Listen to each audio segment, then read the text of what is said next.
નામાના મૂળ તત્વો ભાગ 2 પાર્ટ 1નો ભાગ બીજો, જેમાં મુદ્દો લઈએ છીએ આપણે કે શેર અને શેર મૂડી. થોડી પ્રસ્તાવના ચેક કરીએ તો ભાઈ કંપનીની મૂડીને જ શેર મૂડી કહેવામાં આવે છે. બીજો પોઈન્ટ, એ મૂડીને નાના નાના ભાગમાં એટલે કે સ્વરૂપમાં વિભાજિત કરવામાં આવે તો આવા દરેક વિભાજિત એકમને શું કહેવામાં આવે છે? તો ભાઈ દરેક વિભાજિત એકમને શેર કહેવામાં આવે છે. ત્રીજો મુદ્દો, આ મૂડી એકત્રિત કરવા જરૂરિયાત મુજબ વિજ્ઞાપનપત્ર બહાર પાડે છે. એક આવે નિયમનપત્ર, બીજું આવશે વિજ્ઞાપનપત્ર. શેર બહાર પાડવા માટે વિજ્ઞાપનપત્ર બહાર પાડવામાં આવે છે. શેરની માલિકી સભ્ય પાસે ત્યાં સુધી શેર હોલ્ડર કે સભ્ય માલિક કહેવાય. જ્યાં સુધી શેરની માલિકી સભ્ય પાસે હોય તો ત્યાં સુધી તેને શેર હોલ્ડર કહેવામાં આવે છે. કંપની ધારા અનુસાર 2 પ્રકારના શેર બહાર પાડી શકાય. પહેલું પ્રેફરન્સ શેર અને બીજું ઇક્વિટી શેર. તો આપણે પ્રેફરન્સ શેર વિશે જોઈએ તો ભાઈ પ્રેફરન્સ શેર એટલે એવા શેર કે તે શેર ધરાવતા સભ્યો કંપનીની હયાતી દરમિયાન ઇક્વિટી શેર પર ડિવિડન્ડ ચૂકવતા પહેલાં નક્કી કરેલા દર મુજબ ડિવિડન્ડ મેળવવાનો હકદાર ગણાય છે. ટૂંકમાં શું કહેવા માગે છે ભાઈ કે પ્રેફરન્સ શેર એટલે શું ભાઈ? તો ભાઈ ઇક્વિટી શેર પહેલાં ડિવિડન્ડ મેળવવાનો હક એ પ્રેફરન્સ શેરને મળે છે. બીજું, મૂડી મેળવવા માટે પણ પહેલો હક. ભાઈ પ્રેફરન્સ શેર જે ધારક હોય એ ડિવિડન્ડ પણ અમને ઇક્વિટી શેર ધારક પહેલાં મળે અને મૂડી પણ ઇક્વિટી શેર ધારક પહેલાં મેળવવાનો હક મળે છે. તેના પ્રકારો જોઈએ તો ભાઈ પહેલું પ્રકાર ક્યુમ્યુલેટિવ અને નોન ક્યુમ્યુલેટિવ પ્રેફરન્સ શેર. તો ભાઈ કોઈપણ વર્ષમાં નફો ન થવાના કારણે ડિવિડન્ડ ચૂકવી ન શકાય તો નહીં ચૂકવેલ ડિવિડન્ડ એકઠું થતું જાય છે અને જે વર્ષમાં નફો થાય ત્યારે એકસાથે ચૂકવણી કરવામાં આવે છે. તો ભાઈ ક્યુમ્યુલેટિવ એટલે શું ભાઈ? કે જે વર્ષમાં નફો ના થયો હોય તે બધો નફો શું થાય ભાઈ? નફો ના થયો હોય તો એ ડિવિડન્ડ એ વર્ષે ચૂકવવાને બદલે જ્યારે નફો થાય ત્યારે જેટલા વર્ષનું ડિવિડન્ડ બાકી હોય એ એકસાથે ચૂકવવામાં આવે, એને ભાઈ ક્યુમ્યુલેટિવ પ્રેફરન્સ શેર કહેવામાં આવે છે. નોન ક્યુમ્યુલેટિવ એટલે શું ભાઈ?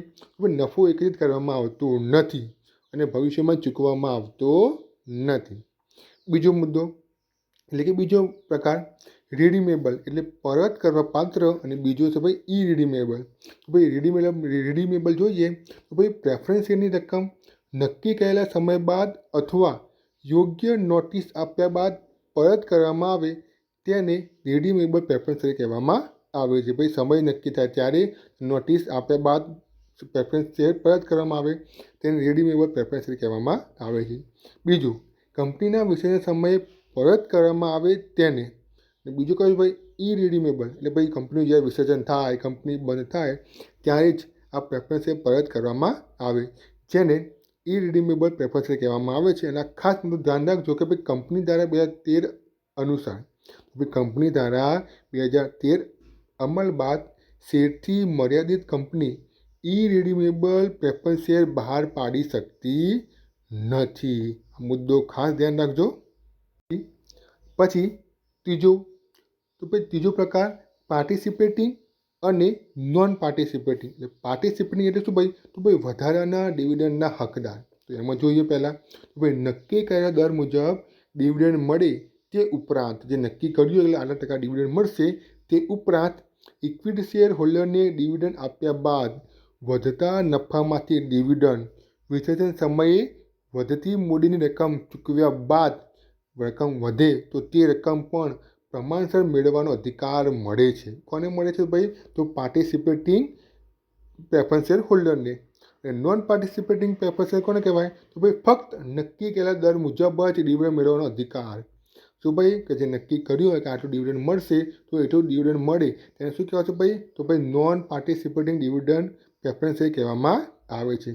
ચોથું અને છેલ્લો પ્રકાર તો ભાઈ કન્વર્ટેબલ એટલે રૂપાંતરિત અને નોન કન્વર્ટેબલ એટલે ન રૂપાંતરિત થાય તેવા પ્રેફરન્સ શેર. તો પહેલાં જોઈએ કન્વર્ટેબલ રૂપાંતરિત કોને કહેવાય? તો ભાઈ ચોક્કસ સમયગાળા બાદ પૂરેપૂરા અથવા તો અસત એટલે કે થોડા ઘણા એટલે પૂરેપૂરા અથવા તો અસત ઇક્વિટી શેરમાં રૂપાંતર કરી શકાય તેવા પ્રેફરન્સ શેરને કન્વર્ટેબલ પ્રેફરન્સ શેર કહેવામાં આવે છે. અને બીજું તમને ખબર પડી ગઈ હશે ભાઈ, નોન કન્વર્ટેબલ એટલે શું? જે ઇક્વિટી શેરમાં રૂપાંતરિત ન કરી શકાય તેવા પ્રેફરન્સ શેરને નોન કન્વર્ટેબલ પ્રેફરન્સ શેર કહેવામાં આવે છે. બીજો પોઈન્ટ આપણે શું હતો ભાઈ? તો ભાઈ ઇક્વિટી શેર અથવા તો ઓર્ડિનરી શેર કોને કહેવાય? તો ભાઈ જે શેર પ્રેફરન્સ શેર નથી, કે જે શેર પ્રેફરન્સ શેર નથી તેવા શેરને ઇક્વિટી શેર કહેવામાં આવે છે. બીજો મુદ્દો, તો ભાઈ સભામાં મતદાન કરવાનો અધિકાર. આજે આ લોકોને શું ભાઈ, જે ઇક્વિટી શેર ધારક હોય તેમને સભામાં મતદાન કરવાનો અધિકાર મળે છે. બીજો ભાઈ પ્રેફરન્સ શેર ડિવિડન્ડ આપ્યા બાદ વધતા નફામાંથી સંચાલકો કહે ભલામણ અને ઠરાવ પસાર કરીને ડિવિડન્ડ મળે છે, જે આપણે આગળ પોઈન્ટ જોઈ લીધો છે. ભાઈ છેલ્લો પોઈન્ટ જોઈએ આગળ, તો ભાઈ વિસર્જન વખતે બાકી રહેલા ફંડમાંથી, તો વિસર્જનમાં જે વસ્તુ ચૂકવાઈ ગઈ હોય અને પછી જો ફંડ બાકી રહે તો પ્રેફરન્સ શેર મૂડીને પરત કર્યા બાદ રકમ મેળવવાનો અધિકાર એમને મળે છે. બીજું મુખ્ય શેર મૂડી.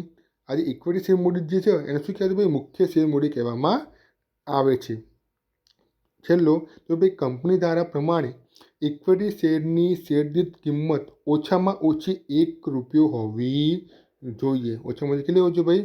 1 હોવી જોઈએ. પછી એનો તફાવત એ વધારે પ્રમાણમાં પૂછાઈ શકે છે અને એના પછી આપણે મુદ્દો લઈશું ભાઈ કે શેર મૂડીનું વર્ગીકરણ. આવા જ વિડીયો જોવા માટે લાઇક, શેર અને સબસ્ક્રાઈબ કરવાનું ભૂલતા ના. Thank you.